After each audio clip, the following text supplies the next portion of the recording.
จดหมายเหตุกรุงศรี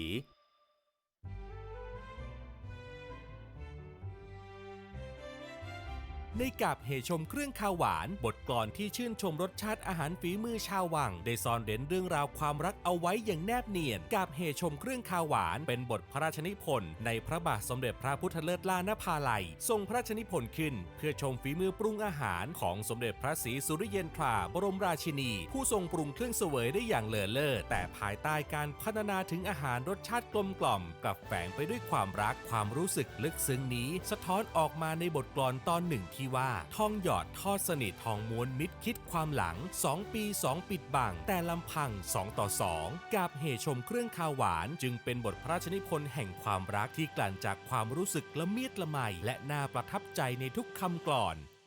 กรุงศรีรวมสืบสานความเป็นไทย